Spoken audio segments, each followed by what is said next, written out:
Bismillah, alhamdulillah, wa salatu wa salamu ala rasulillah. Assalamu alaikum wa rahmatullahi wa barakatuh. So today, inshallah, I'm going to share with you my story of becoming a Muslim. And when I got this idea and I was thinking about doing it, I actually realized that around this time, 13 years ago, is when so I'm going to start from the very beginning. I come from a really small place in Estonia called Vastseliina, and at the time it had around maybe 1,000 residents. The population has even decreased by now. So a really small place where pretty much everyone knows everyone almost. And as a child, I don't remember how old I was exactly, maybe 10, 12, I really don't remember. But what I do remember is that I started to feel or believe or think that there is some higher power, something greater than us human beings, something or someone that controls this universe. So I started to develop my belief in God somehow. And probably because there's mostly, or there was, even today, there is mostly, like, if you want to look into any religion in Estonia, mostly find information about Christianity. And partly because of that, I first started learning more about Christianity. I remember also getting a small prophet stories book from my grandfather, who was actually the only religious person in my family. My parents, until this day, they are not religious, and there was nobody really practicing any religion in my family except for my grandfather. After reading that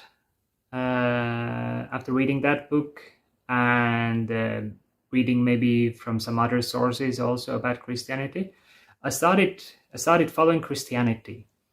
I was never christened.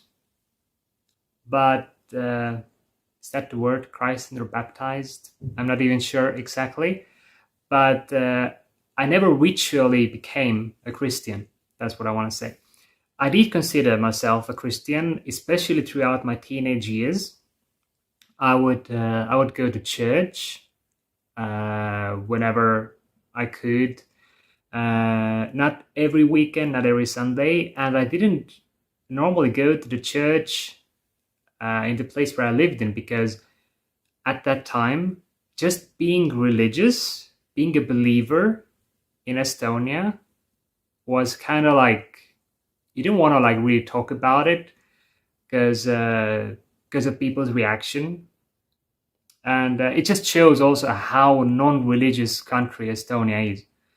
And even as a Christian, I was practicing, I was reading the prayers, I was reading the Bible regularly.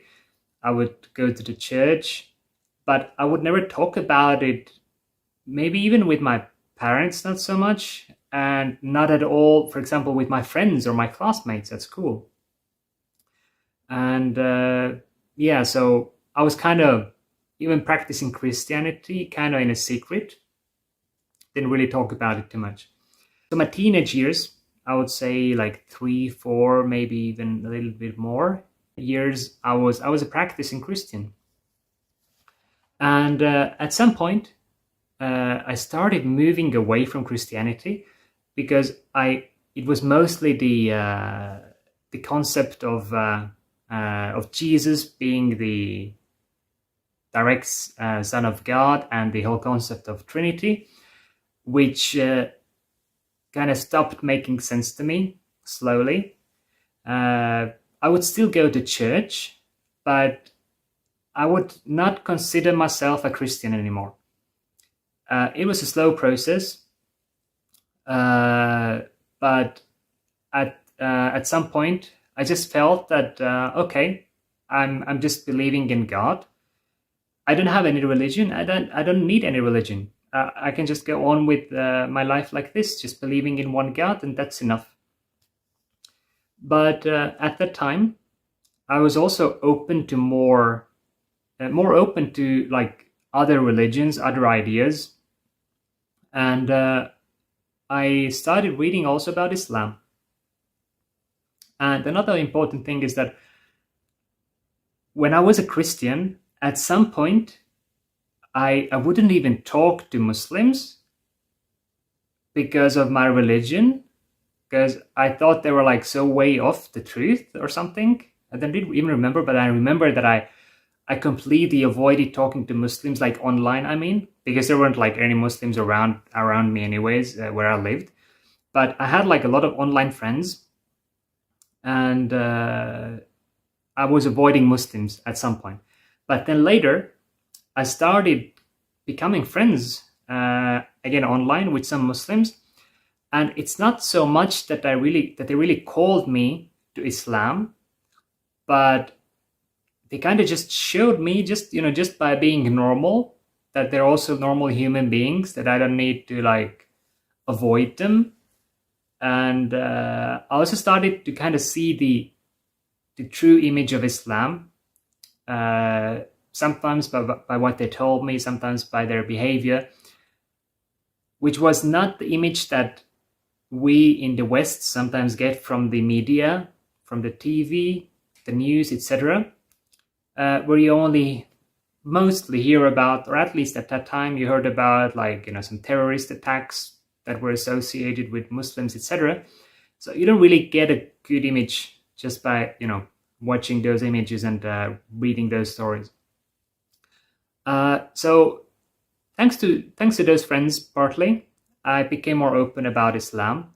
I got more curious about it. I wanted to know more, so I decided to get the copy of the translation of the meaning of the Quran in Estonian. It had just been published. It's not like the best translation. It was done by a non-Muslim, but it was a great thing for me to read as a non-Muslim, just to get a better idea of what Islam is, what the Quran is all about. And the funny thing is actually that when it was published, like, it was sold like so fast. And my mom my mom happened to be in the capital at the time, and I asked her if she could buy one for me. And it was like, I remember when she came back home with the copy of the Quran translation, and just by handing it over to me, like, she was like, kind of showed like, it showed like she was kind of worried, what was going to happen to my son now, like, is he going to become a Muslim? So what happened, I started to read it. I started to read it every day. And as I started going through that translation, I slowly but firmly started to like believe more and more that this is for me. I started to feel that this whole religion, Islam, is actually for me. This is what I want to follow, and also this is what I have to and need to follow if I want to achieve a good life in the afterlife. And the really nice thing for me when reading this was that there were like so many things in it that I already believed in. So when some people think that becoming a Muslim, like converting from Christianity to Islam, for example, is such a huge like change of direction in your life, but the truth is, like, for me, it actually wasn't so big of a change of direction, at least with my beliefs and my understanding of the world, because the whole concept of the hellfire and the paradise, the prophets, and even, like, especially for me, the concept of Jesus in Islam was so much more acceptable for me, so much easier to understand, that he is just a really important prophet, and not a son of God. So it was really the reading the translation of the Quran that gave me that push to accept Islam. As I was reading through the book, I started to kind of feel that I'm feel myself as a Muslim. I wasn't praying at the time. I hadn't said my Shahada, but I was feeling that, I was identifying myself as a Muslim already. So at that time, like parallel to my religious change, something else was going on that kind of slowed down my, me becoming a Muslim. If I'm not mistaken, then I believe it was actually the very same day that I got the Quran that I started talking to one girl online from India. And we talked more, and I fell in love. And when I was 17 at the time, so of course I couldn't travel legally. Like, it would have been like a bit more difficult at the time. But as soon as I turned 18, I went to meet her in India against the advice of all of my family, which of course I regret not, listening to.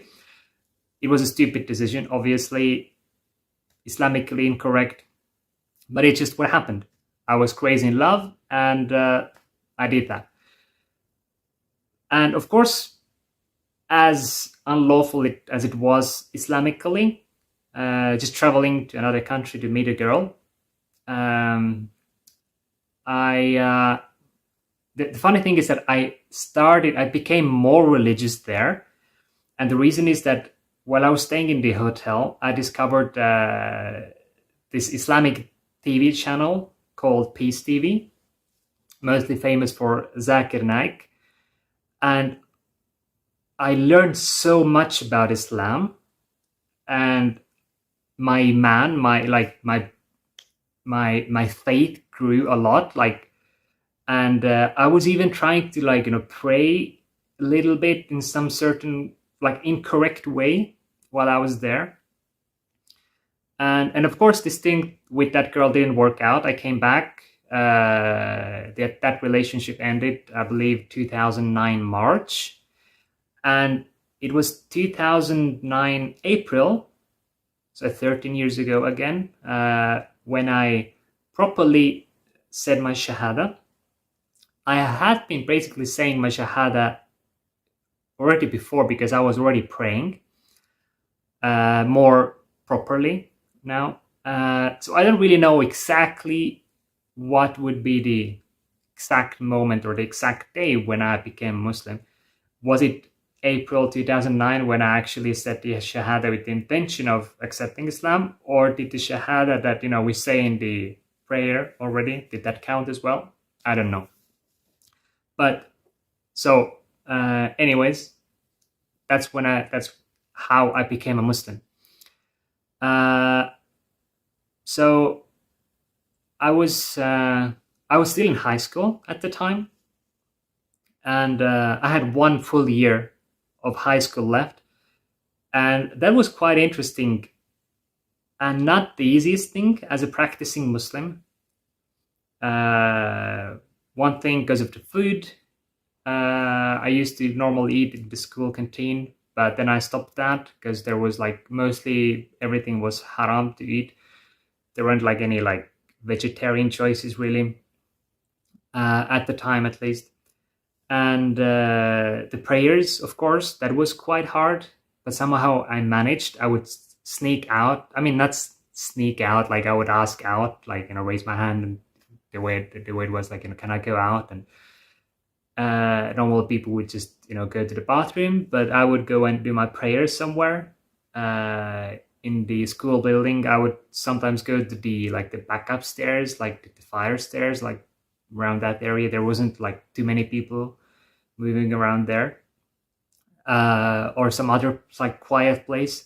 It was pretty hard, but I always kept in mind that, okay, inshallah, one day these things will become easier, and I will just keep doing it patiently. Because if you really want to follow Islam, and you want to please Allah, surely Allah will help you in that, and He will make a way for you for that. And at that time, I was also more religious, probably, like, or more, yeah, with a bigger iman, bigger faith than like ever. Afterwards, like, it wasn't the same feeling anymore, maybe. So I was like more eager to practice every little thing that I learned, and especially like do the prayers despite the difficulties that I faced doing that. And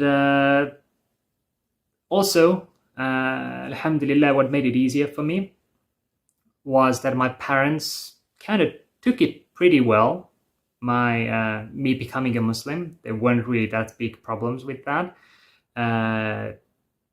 They weren't happy about it, for sure, but they slowly started accepting that, and also they didn't like really give me any big problems for my Islam, which was great. Because some brothers and sisters, unfortunately, when they convert to Islam, the parents really can be extreme with them, and even like give them the choice of like whether you become like stay as a Muslim and you move out of the house, or you reject your Islam and you can live with us. Alhamdulillah, thankfully I didn't deal with anything like that. So yeah, that's pretty much my story of becoming a Muslim. And right after high school, 2010, in the autumn, I moved to Saudi Arabia to study in the Islamic University of Medina, and this is where I really felt like all that patience paid off, like all that patience of of those countless like prayers, like trying to find a quiet place without anyone seeing me in the high school, and dealing with other things that were like not so easy maybe sometimes. It really paid off there, because practicing Islam suddenly became so much easier to find halal food. You had like mosques everywhere, masajid to pray in, surrounded by practicing brothers. Because at that time, like in that small place where I lived in Estonia, like I was the only Muslim also, and it was a while like until I actually met another Muslim when I visited the Islamic Center in Tallinn, which had just opened. But yeah, like there wasn't really much contact with, like, at least like in person. I did have some Muslim friends online, but that was it. So yeah, that's my story of becoming a Muslim. When I think about it, I realize like how huge of a blessing it is. Sometimes, with my daily life, I forget about it. But when I think back and look back at the fact that like Allah chose me out of this, like this small place, like in the corner of Estonia, and in general, like in Estonia, there aren't many like convert Muslims, especially men. Are like there's maybe just like a few dozens of men that have converted to Islam, that have been blessed with Islam. So when I think about it, like it's such a huge blessing, and something like to be really, really grateful for. Alhamdulillah, alhamdulillah. So that's it. I hope you like my story. Maybe there was something learned from it. If not anything else, then at least something for like new Muslims, that when you are going through some hard times in the beginning of your Islam, don't think that it has to be always like that. Things can get much easier, and always try to do that which is pleasing to Allah. If you have something to choose from, like choose that which is more pleasing to Allah, which is more correct Islamically, and inshallah Allah will help you in whatever you choose. That's it. May Allah bless you, and assalamu alaikum wa rahmatullahi wa barakatuh.